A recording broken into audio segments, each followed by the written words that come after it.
Hi students, KD channel classes में आपका स्वागत है। तो मैं आशा करता हूँ सभी अच्छे होंगे। चलिए भाई, पिछली वीडियो में हमने जान लिया था डॉबराइनर के बारे में और चैनकोराइड्स के बारे में। आज की वीडियो में हम लोग जानने वाले हैं न्यूलैंड के अष्टक नियम के बारे में, और उसके बाद जानेंगे हम क्या भैया हमारा लोथल मेयर का जो वक्र था, ठीक है, वो किस प्रकार उन्होंने दिया। और उसके बाद जानेंगे हम किसके बारे में भैया, मेंडलीव की मूल आवर्त सारणी के बारे में। तो मैं पहले बता दूं आपको, यहाँ पर जो टॉपिक है सारे मैं पीडीएफ से लाया हूँ, क्योंकि ये टॉपिक इतने खास इंपॉर्टेंट नहीं हैं, इनको भी आप 10th क्लास में पढ़कर आए हैं। लेकिन इससे आगे वाले जो टॉपिक हैं उन्हें मैं बोर्ड पर लेके आऊँगा। अच्छे टॉपिक हैं और अच्छे से आप लोग उन्हें वहाँ से कवर कर सकते हैं, ठीक है। चलिए फिर भी हम लोग इसको कवर कर लेते हैं, न्यूलैंड का अष्टक नियम, ठीक है भाई। तो न्यूलैंड का अष्टक नियम क्या है भाई? कॉमन, सबसे पहली बात हम आपको बताते हैं संगीत के स्वरों के बारे में, ठीक है। चलिए, जैसे संगीत में हमारे पास जो 7 स्वर होते हैं और 8वां स्वर जो होता है वो किससे, पहले स्वर से समानता कैसे शो करता है, जरा समझते हैं। जैसे कि हमारे पास सा, रे, गा, मा, पा, दा, नी, और उसके बाद आता है हमारा सा, ठीक है बेटा। हमारा भैया क्या कॉमन, फर्स्ट स्वर 8वें स्वर से क्या करता है, समानता शो करता है, ठीक है ना। सा से समानता शो कर रहा है। ऐसे ही न्यूलैंड ने तत्वों को इस प्रकार से वर्गीकृत किया कि प्रथम तत्व अगले 8वें तत्व से गुणों में समानता रखता है। कैसे भाई, क्लियर करते हैं। चलिए यहाँ पर ध्यान देंगे तो हमारा जो न्यूलैंड थे, तो न्यूलैंड ने तत्व लिथियम को रखा, beryllium, boron, carbon, nitrogen, oxygen और फ्लोरीन, ठीक है, कॉमन। अब लिथियम का परमाणु द्रव्यमान कितना होता है भैया? 7 होता है। उसके बाद कितना आ रहा है? 9, फिर कितना आ रहा है? 11, फिर कितना आ रहा है? 12, फिर 14, 16 और 19, ठीक है। तो इस प्रकार से हम लोग कह सकते हैं यहाँ पर परमाणु द्रव्यमान इनके क्या हो रहे हैं भैया, इंक्रीज हो रहे हैं, ठीक है। अब कॉमन यहाँ पर ध्यान देंगे भैया, तो लिथियम के जस्ट नीचे जो आता है वो कौन आता है भैया? हमारा सोडियम आता है। और बेरिलियम के जस्ट नीचे कौन आता है? मैग्नीशियम। बोरोन के जस्ट नीचे क्या आता है? एल्यूमिनियम। कार्बन के जस्ट नीचे क्या आता है? सिलिकॉन। नाइट्रोजन के जस्ट नीचे आता है फास्फोरस। ऑक्सीजन के जस्ट नीचे आता है सल्फर। फ्लोरीन के जस्ट नीचे आता है क्लोरीन। सोडियम के जस्ट नीचे आता है पोटेशियम और मैग्नीशियम के जस्ट नीचे आता है कैल्शियम। इसके बाद भी और तत्वों को यहाँ पर रखा गया, बट यदि मैं आपसे बताऊं कि यहाँ जो कैल्शियम है हमारा, केवल न्यूलैंड का अष्टक नियम कैल्शियम तक ही क्या होता है, सफल रहा। कैल्शियम तक ही क्या रहा भैया, सफल रहा। उसके बाद क्या हो गया, विफल हो गया। तो लिथियम भैया क्या, लिथियम किससे समानता शो करता है? सोडियम से। और सोडियम किससे समानता शो करता है? पोटेशियम से, ठीक है। जैसे संगीत में 8वां स्वर पहले सुर से समानता प्रदर्शित करता है, ठीक है। चलिए कॉमन, अब इसे क्लियर कर लेते हैं, ठीक है। सन 1865 में अंग्रेजी रसायनज्ञ जॉन अलेक्जेंडर न्यूलैंड ने भी तत्वों के वर्गीकरण में महत्वपूर्ण योगदान दिया। उसने क्या कहा, यदि तत्वों को बढ़ते हुए परमाणु द्रव्यमान के क्रम में रखा जाए तो प्रत्येक 8वें तत्व के गुण प्रथम तत्व के गुणों के समान होते हैं, ठीक है। बहुत आसान है, चलते हैं आगे। तो एग्जाम्पल के बारे में मैंने आपको समझा दिया है, फिर भी ये पॉइंट आप लोग चाहें तो यहाँ से क्या कर सकते हैं भैया, नोट कर सकते हैं। उदाहरण, इसी प्रकार लिथियम के गुण 8वें तत्व सोडियम के समान थे, ठीक है। बेरिलियम के गुण 8वें तत्व मैग्नीशियम के समान थे, ठीक है। चलिए नेक्स्ट,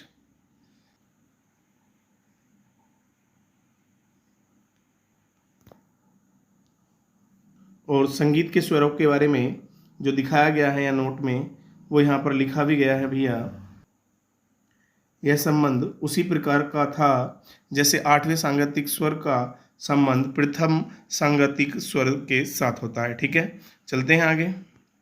न्यूलैंड के अष्टक नियम की सीमाएं क्या हैं भैया? न्यूलैंड के अष्टक नियम की सीमाएं मैंने अभी बताया था। यह नियम केवल कैल्शियम तक के तत्वों तक सही प्रतीत हुआ, परंतु अक्रिय गैसों की खोज के साथ ही यह नियम भी क्या हो गया, फेल हो गया। उस समय इस धारणा को व्यापक मान्यता नहीं मिली, लेकिन यहाँ पर कुछ नोट में है, इसको कवर करेंगे हम लोग। परंतु बाद में रॉयल सोसाइटी लंदन द्वारा न्यूलैंड को क्या भैया, ये कॉमन बात ध्यान रखेंगे, डेवी पदक द्वारा किया गया था पुरस्कृत, ठीक है, ये सम्मानित किया गया, ठीक है। तो उनके कार्य को मान्यता दी गई। ओके, अगला हमारा टर्म्स आता है लोथल मेयर समायोजन या लोथर मेयर समायोजन, ठीक है। चलते हैं आगे। तो पहले हम लोग इसको कर्व के माध्यम से समझते हैं, उसके बाद हम लोग इसको थ्योरी में समझेंगे, ठीक है भाई। यहाँ नीचे हमारे जो हैं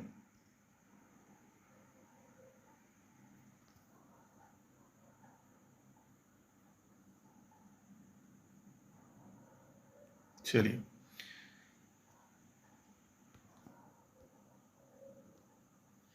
ये नीचे हमारे क्या है, एटॉमिक मास है, और उधर हमारे क्या है, एटॉमिक वॉल्यूम है, ठीक है ना, इस टाइप से। ओके, तो यहाँ पर कॉमन एलिमेंट्स को हम देखेंगे। सबसे ज़्यादा ध्यान देंगे हम लोग पीक पर हीलियम, सोडियम, पोटेशियम, रुबिडियम, ठीक है। तो उन्होंने क्या काम किया था, इस तरह से क्या किया था, अपना एक कर्व प्रस्तुत किया था। मैं इसकी खासियत आपको बता देता हूँ। इन्होंने कहा था जो सबसे ज़्यादा हाई इलेक्ट्रोपॉजिटिव तत्व होते हैं, अधिक विद्युत धनात्मक होते हैं, उनको कहाँ पर रखा गया है, कर्व के पिक पर रखा गया है। इस तरह से कहाँ रखा गया है भैया, पिक पर रखा गया है। उससे कम विद्युत धनात्मक को थोड़ा नीचे रखा गया है, लाइक दिस, जैसे कैल्शियम है, ठीक है, मैग्नीशियम है। ओके, और उन्होंने कहा था जो सबसे हाई इलेक्ट्रोनेगेटिव एलिमेंट होते हैं जैसे FCl, Bri, उनको कहाँ पर रखा गया है, ढाल पर रखा गया है, ठीक है ना। तो इस प्रकार से उन्होंने एक कर्व प्रस्तुत किया था, लेकिन इसकी एक कमी रही थी कि जब इन्होंने अपना ये कर्व दिया था तो उस वक्त मेंडलीफ ने भी अपना कार्य शुरू किया था, लेकिन ये मेंडलीफ के साथ अपने कार्य प्रणाली को प्रस्तुत नहीं कर पाए थे। ये थोड़ा लेट हो गए थे, जब तक मेंडलीफ अपनी कार्य प्रणाली को बता चुके थे, इसलिए इन पर कोई विशेष ध्यान नहीं दिया गया, ठीक है। चलते हैं आगे।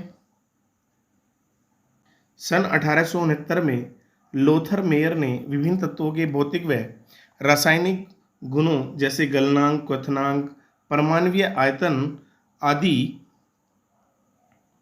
का अध्ययन किया। उन्होंने इन भौतिक गुणों तथा परमाणु के द्रव्यमान के मध्य एक ग्राफ बनाया और यह पाया कि निश्चित समुच्चय वाले तत्वों में समानता पाई जाती है। निश्चित समुच्चय का मतलब है जो या तो पीक पर हो या फिर ढाल पर हो, ऐसे समुच्चय। आगे चलते हैं। कॉमन मैंने पहले भी बताया था आपको। अभी वक्र में धन विद्युतीय तत्व Li, Na, K आदि कहाँ पर थे भैया, हमारे चोटी पर स्थित हैं, ठीक है। और कम धन विद्युतीय तत्व जैसे Be, Mg, Ca और Srba वक्र में क्या है, अपेक्षाकृत नीचे स्थान पर स्थित हैं, ठीक है। लेकिन ये बात याद रखेंगे हम लोग, यहाँ पर जो ये पॉइंट कह रहा है, लोथर मेयर का समायोजन मेंडलीफ के बाद प्रस्तुत हुआ, ठीक है ना। अगला टर्म्स हमारा आता है मेंडलीफ का आवर्त नियम एवं आवर्त सारणी, ठीक है। तो कॉमन, ज़्यादा कोई समझाने वाला ऐसा टॉपिक नहीं है, थ्योरेटिकल पॉइंट है, आसानी से समझ में आ जाएगा। मेंडलीफ एक रूसी वैज्ञानिक थे। उन्होंने सन 1869 में तत्वों तथा उनके यौगिकों के गुण का अध्ययन किया तथा यह निष्कर्ष निकाला। क्या, दो निष्कर्ष उनके थे। पहला, तत्वों का मूल लक्षण क्या होता है बेटे, परमाणु भार। जैसे कि आप लोग जानते हैं परमाणु भार जो होता है हमारा, जैसे कि हमारा X होता है और इसका परमाणु द्रव्यमान क्या होता है A, और ये परमाणु संख्या क्या होती है Z। तो यहाँ पर चर्चा जो करेंगे हम किसकी करेंगे, A की करेंगे, ठीक है ना।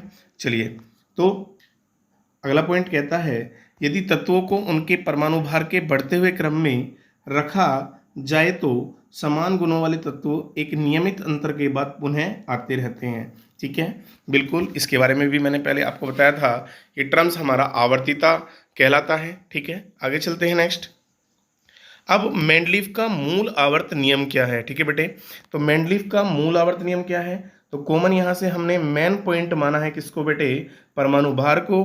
तो यहाँ से कहेगा ये तत्वों के भौतिक व रासायनिक गुण या गुणधर्म उनके परमाणु भार के क्या होते हैं भैया, आवर्ती फलन होते हैं, ठीक है। ये याद रखेंगे। चलते हैं आगे हम लोग। अब आवर्ती फलन का मतलब अगर आप कंफ्यूज हो रहे हो तो एक तरह से हम कहें गुणों के समान होते हैं, ठीक है ना। चलिए अगला टर्म्स हमारा आ जाता है क्या भैया, मेंडलीफ की मूल आवर्त सारणी क्या है, ठीक है। तो मेंडलीफ ने तत्वों को उनके परमाणु भारों के बढ़ते हुए क्रम में रखकर तत्वों को एक सारणी के रूप में क्रमबद्ध किया, इसको मेंडलीफ की मूल आवर्त सारणी कहते हैं, ठीक है बेटे। तो एक बात मैं और भी बता दूं, जब मेंडलीफ ने अपनी मूल आवर्त सारणी बनाई थी तो उन्होंने पहले दीवार पर बिल्लों का इस्तेमाल किया था। उन्होंने सीधा पेज पर या किसी चार्ट पर इसको नहीं बनाया था, क्योंकि दीवार पर बिल्लों को एक स्थान से दूसरे स्थान पर रखा जा सकता है ताकि बार बार मिटाने में या चार्ट बनाने में दिक्कत ना आए, ठीक है। चलते हैं आगे। चलिए भाई नेक्स्ट टर्म्स आता है हमारा मेंडलीफ की मूल आवर्त सारणी की विशेषताएं, ठीक है। तो पहला टर्म्स आएगा हमारा भैया, मेंडलीफ के समय में लगभग 63 तत्व ज्ञात थे। नेक्स्ट चलते हैं अगला। सेकंड टर्म्स कहता है मेंडलीफ की मूल सारणी में कुल 8 वर्ग और 7 क्या थे भैया, आवर्त थे, ठीक है। अगला टर्म्स, मेंडलीफ की आवर्त सारणी खड़े स्तंभ और क्षैतिज पंक्तियों के द्वारा क्रम से वर्ग कोमा आवर्त में क्या थी भैया, बटी हुई थी, ठीक है ना। क्षैतिज पंक्ति किसे कहते हैं बेटे, ये क्षैतिज पंक्तियां होती हैं ऐसे वाली, ठीक है। और ऊर्ध्वाधर स्तंभ मतलब लाइक दिस, ये इस तरह के, ठीक है, ऐसे, इनको क्या बोलते हैं, वर्ग, ठीक है। और क्षैतिज पंक्तियों को कहते हैं आवर्त। इट्स ओके, चलते हैं आगे। चलिए भाई नेक्स्ट टर्म्स। तो सारणी बनाते समय मेंडलीफ ने कई स्थानों पर अधिक परमाणु भार वाले तत्वों को पहले और कम परमाणु भार वाले तत्वों को बाद में रखना पड़ा, ठीक है। ऐसा क्यों भाई, कॉमन सीधी सी बात है, उन्होंने तत्वों को परमाणु भार के बढ़ते क्रम में रखा। लेकिन एग्जाम्पल की मैं बात करूं यहाँ पर, जो हमारे पास है आयोडीन, तो आयोडीन को टेलुरियम से आगे रखा गया, जबकि आयोडीन का जो परमाणु द्रव्यमान होता है 126 होता है लगभग, और टेलुरियम का 127 होता है, ठीक है ना। तो याद रखेंगे आयोडीन को FCl से समानता प्रदर्शित करने के कारण इसको कहाँ रखा गया है, टेलुरियम से आगे रखा गया सारणी में, ठीक है। आगे हम दिखाएंगे आपको सारणी, वहां पर आपको देखने को मिलेगा। चलिए नेक्स्ट चलते हैं आगे। मेंडलीफ की सारणी की जो उपलब्धि है वो क्या है भैया, तो मेंडलीफ की सारणी की उपलब्धि भी है और एक विशेषता भी है। बढ़िया बात, जरा ध्यान देंगे, मेंडलीफ की क्या उपलब्धि थी, ठीक है बेटा। तो मेंडलीफ की जो मूल आवर्त सारणी थी उसमें कई स्थान खाली छोड़ दिए गए थे, क्योंकि उस समय Ga और Ge मतलब गैलियम और जर्मेनियम मेंडलीफ के समय ज्ञात नहीं थे। तो एक स्थान एल्यूमिनियम के नीचे और एक स्थान कहाँ भैया, सिलिकॉन के नीचे छोड़ा गया था, ठीक है। तो इन तत्वों के नाम क्रम से एका एल्यूमिनियम व एका सिलिकॉन रखे गए, ठीक है।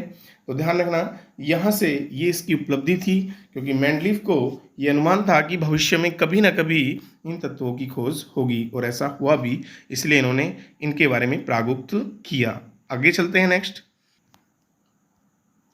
मेंडलीफ की मूल आवर्त सारणी की सीमाएं क्या क्या है भाई, चलिए पहली सीमा, मेंडलीफ की मूल सारणी में बेटे यहाँ पर शून्य आएगा, शून्य वर्ग नहीं था, क्योंकि अक्रिय गैसों की खोज उस समय नहीं हुई थी। जबकि याद रखना, अक्रिय गैस की खोज का श्रेय पहला मेंडलीफ को ही रहा था, लेकिन बाद में संशोधन हुआ था। चलते हैं आगे। अगला टर्म्स, लेंथेनाइड व एक्टिनाइड के लिए आवर्त सारणी में स्थान नहीं दिया गया था, बिल्कुल सही बात भैया। अगला टर्म्स कहता है नए तत्वों की खोज होने पर तत्वों के परमाणु द्रव्यमान के क्रम बदलने पड़े, ठीक है। इस प्रकार से मैंने आपको बताया मेंडलीफ की मूल आवर्त सारणी के बारे में। बेटे टर्म्स मैंने बहुत छोटे तरीके से आपको यहाँ पर लिखकर बताए हैं, और पॉइंट बहुत सारे बन जाते हैं, लेकिन बहुत छोटी भाषा में सरल तरीके से आपको ये याद हो जाए, इसलिए मैंने इसको यहाँ पर कंटेंट को बनाया है। तो चलिए भाई, आज के लिए इतना ही, मिलते हैं फिर नेक्स्ट वीडियो में, तब तक के लिए धन्यवाद।